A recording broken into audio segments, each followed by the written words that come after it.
দিবসে আমার যে ভাইয়েরা মুক্তিযুদ্ধ ভাইয়েরা দেশ একমাত্র স্বাধীনতার জন্য যুদ্ধ করেছিল, রক্ত দিতে স্বাধীন করেছিলেন, যে মা বোনেরা তাদের আত্মসম্মান বিসর্জন দিয়েছিল এবং যারা পঙ্গুত্ব বরণ করেছে, আমার সেই সকল ভাইদেরকে আমি স্মরণ করছি শহীদ রাষ্ট্রপতি জিয়াউর রহমানকে, যিনি স্বাধীনতার ঘোষণা দিয়েছিলেন, স্বাধীনতার ময়দানে যুদ্ধে লড়েছিলেন।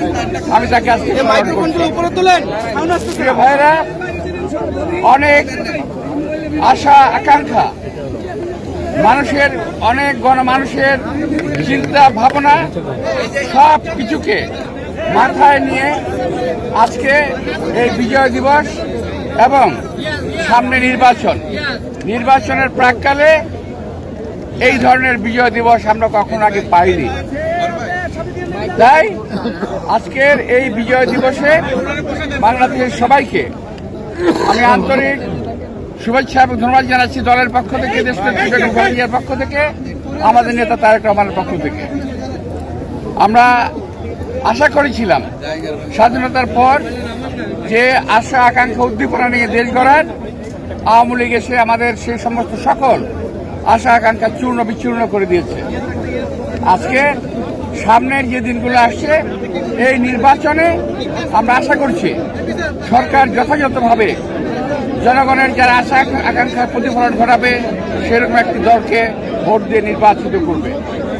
আপনারা সবাই দেশনেত্রী বেগম খালেদা জিয়ার জন্য দোয়া করবেন, আমাদের নেতা তারেক রহমানের জন্য দোয়া করবেন। তিনি আসছেন আগামী 25 তারিখে, আমরা তার সুস্থতা কামনা করছি। আপনাদের সবাইকে আন্তরিক শুভেচ্ছা। আপনি বলছিলেন যে আওয়ামী লীগ সবকিছু ধ্বংস করে দিয়েছে, আগামী নির্বাচনের মাধ্যমে দেশের শান্তি শৃঙ্খলা রক্ষা করে অবাধ ও নিরপেক্ষ একটা নির্বাচন হবে, এই আশা আমরা আজকের দিনে আমরা করছি।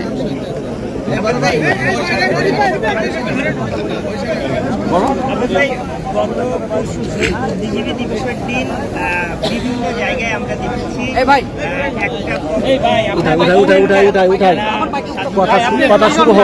জাতির শীর্ষ সন্তান হয়, তাইলে বীর মুক্তিযোদ্ধাদেরকে অপমানিত করা হচ্ছে।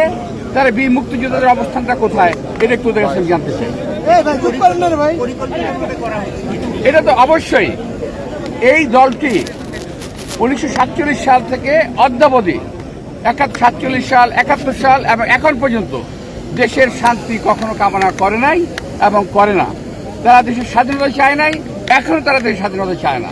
তারা চায় এই দেশটা একটা বিপাকে পড়ুক, একটা ভালো খারাপ অবস্থায় চলে যাক এবং অশান্তি বা একটা দেশ থাকুক, তারা এই চায়।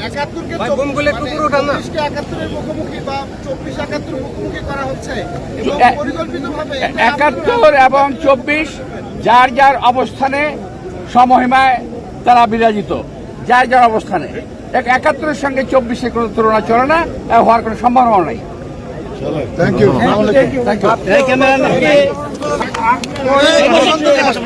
আমরা গণতন্ত্রকে আজকে খুঁজছি নতুন করে। আসলে এটা বুঝতে হবে, এই দেশে গণতন্ত্র ছিল, তারা বারবার সংগ্রাম করেছে, বারবার যুদ্ধ করেছে এবং এই দেশে আমরা শহীদ প্রেসিডেন্ট জিয়াউর রহমানের নেতৃত্বে যে মুক্তিযুদ্ধ হয়েছিল, সেই মুক্তিযুদ্ধের ফলশ্রুতিতে আমরা এদেশে বাংলাদেশের কোটি কোটি মানুষকে নিয়ে গণতন্ত্র আগামী একটি